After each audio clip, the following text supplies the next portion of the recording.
Alam niyo po, no doubt, mahal na mahal ng Diyos lahat. Wala pong itinatangi ang Diyos.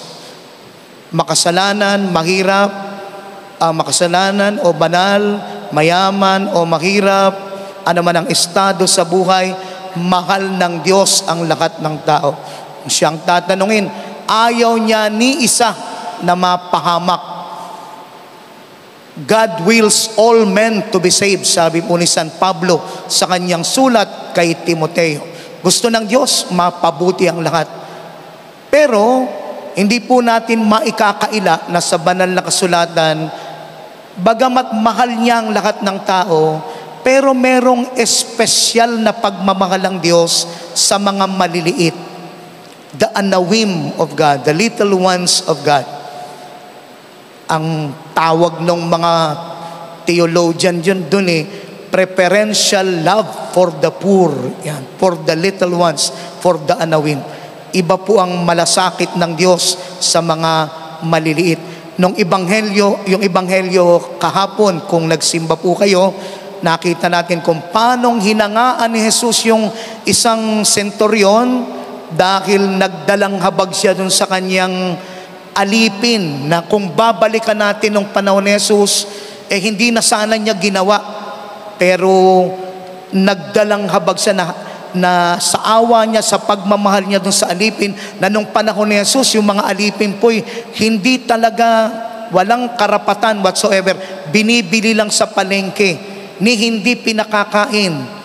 Wala pong karapatan ng alipin. Pero binigyan ng may puso yung senturyon doon sa alipin. Kaya hinangaan ni Jesus. So much so na yung sinabi ng senturyon, yung binanggit ng senturyon na yun ay sinama pa natin sa misa. No? Panginoon, hindi ako karapat, dapat magpatuloy sa iyo. Hinangaan ni Jesus yun. Kaya gusto natin makapture sana yung pananampalataya ng senturyon na hinangaan ng todo ng Diyos dahil nagkaroon siya ng puso sa isang abang tao. Iba po kasi yung special po yung pagmamahal ng Diyos sa mga maliliit. Nakikinig po ba kayo? Amen. Kaya po, eto, sa ebanghelyo natin, ganon din po ang nangyari. Nakita natin kung paano nabagabag si Jesus nung makita niya yung kalagayan nung isang babaeng balo na ililibing yung kanyang anak. Bagamat hindi lumuhog yung babaeng balo, pero nakita niya yung kalagayan, yung balo po nung panahon ni Jesus sa isang very patriarchal society, masyadong makalalaki yung lipo ng ginagalawan ni Jesus. Ang mga babae po nun, literal, anakan lang, punlaan lang, walang karapatan. Kaya po pag namatay yung asawa o yung anak na lalaki ng isang balo, ang ibig pong sabihin nun, mamamatay na, maghihintay na lang ng kamatayan, sabagat hindi pwedeng magtrabaho yung balo, hindi pwedeng mag-aral, hindi pwedeng maski pagsamba, hindi po pwede yung babae nun. Kaya ho, naawa talaga si Jesus. He was moved with pity dahil sa kalagayan ng isang maliit na yon. Kaya naman ibinalik niya sa kanya, doon sa babaeng balo, yung kanyang anak na magbibigay sa kanya ng pag-asa at ng buhay. Ganon po ang Diyos natin. Talagang espesyal yung pagmamahal niya sa mga maliliit. Kaya ho, kung tayo, katulad ng mahal na birhen, ang mahal na birhen, anong sabi sa ebanghelyo? Siya'y abang alipin lang mula sa bibig mismo ng mahal na birhen. Sabi ng mahal na birhen, I am your lowly servant. Ako'y abang alipin mo lang. Kaya nga, itinaas din siya doon sa awit ng mahal na birhen. Yung papuring awit ng mahal na birhen, itinaas siya ng Panginoon sapagkat ibinaba niya ng gusto yung kanyang sarili. Yan po ang gusto ng Diyos sa lahat ng mga sumusunod sa Kanya. Mababang loob, mababa. Kahit mataas ang antas ng iyong pamumuhay, mababa ka pa rin.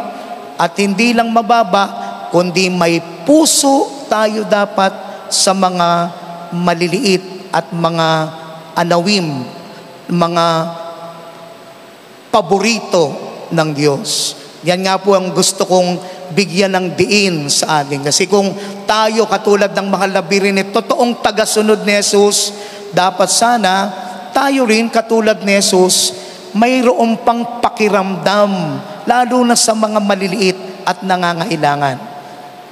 Gusto ko pong i-underline yung salitang pakiramdam. Kasi po, parami na ng parami ngayon yung mga tao na wala ng pakiramdam, wala ng malasakit, wala ng nararamdaman sa kapwa.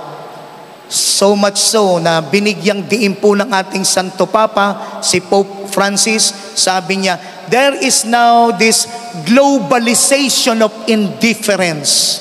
Wow, big words. Anong ibig sabihin ng Santo Papa noon? Sa buong mundo daw po, masyado na ang maraming mga tao ang wala ng pakialam sa isa't isa, manhid na sa isa't isa, wala nang nararamdaman sa isa't isa. Nakikinig po kayo? Kapag gano'n na ho kasi, pag wala ka ng pakiramdam sa kapwa mo, sa mga nangyayari sa paligid mo, para ka ng patay nun. Ibig sabihin, pag yung tao wala ng pakiramdam, hindi ka umiibig. Kasi pag umiibig ka, nararamdaman mo yung iniibig mo. Ewan ko po kay Father Fidel, pero kilala ko po si Father Fidel. Bata pa lang, nagkasama po kami sa Barasuin yan. At katulad ko rin po, umibig din po si Father Fidel. Pareho po kami. Kasi talaga namang ang tao'y nilikha, wangis ng Diyos. Kung ano ang Diyos, ganun tayo. Ibinahagi ng Diyos yung kakanya-kanya sa atin. At isa sa mga ibinahaging yun ng Diyos, yung kakayanan nating umibig. Pag umiibig ka, ramdam mo yung iniibig mo. Ramdam mo siya. Yung mga nanay ho, yung kapatid kong isa, sabi niya, nagkasakit yung anak, nag-50-50, dinalaw ko sa ospital. Sabi nung kapatid ko, Father, hilingin niyo sa Diyos, ako na lang, wag na yung anak ko. Kasi nararamdaman niya yung sakit ng anak niya eh. De bali nang siya. Wag na lang. Ganon yan, di ba? Pag mahal mo yung tao, yung mga may asawa dito, kami po, hindi namin alam yon, pero umibig din kami, kaya alam namin. Pag mahal mo yung tao, ramdam mo kapag ka galit yung asawa mo. Nararamdaman mo yung galit niya. Pag malungkot yung asawa mo, pag mahal mo siya, nalulungkot ka rin. Amen? O, nalulungkot, apektado ka nung nararamdaman niya. Pag masaya siya, masaya ka rin. Hindi naman sa'yo nangyari, siya yung sa opisina na bigyan ng pero ikaw masaya ka din. Nararamdaman mo kasi siya pagka medyo may topak, kahit hindi nagsasalita, ramdam mo, babae man o lalaking may asawa, ramdam mo kasi. Matakot ka kapag hindi mo na nararamdaman yung asawa mo. Oo. Nandyan, parang wala lang. No? Nakakatakot po yun. Pero mas may nakakatakot. Yun po, yung walang pakiramdam, nandyan ang asawa mo at wala, pareho lang, di mo na nararamdaman yung asawa mo, kahit nagtatalik, sorry po, kahit nagtatalik kayo, wala ka na ring pakiramdam. Kahit anong gawin nyo, wala na, hindi mo nararamdaman. Sabi nga nung Apo Hiking Society, tuyo na ang damdamin. Di mo na nararamdaman. Pero may mas nakatatakot pa po ron. Ang mas nakatatakot doon, yung nararamdaman nung asawa mo, baliktad na sa nararamdaman mo. Ito po nakakatakot. Tuwang-tuwa yung asawa mo, buwisit na buwisit ka dahil tuwang-tuwa siya. Kikinig ba kayo? Malungkot yung asawa mo, tuwang-tuwa ka, malungkot ang gago. Ganon yan.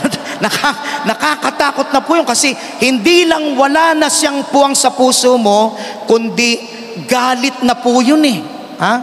Buwisit ka na dun sa asawa mo, kaya yung nararamdaman ng asawa mo, baliktad na sa nararamdaman mo.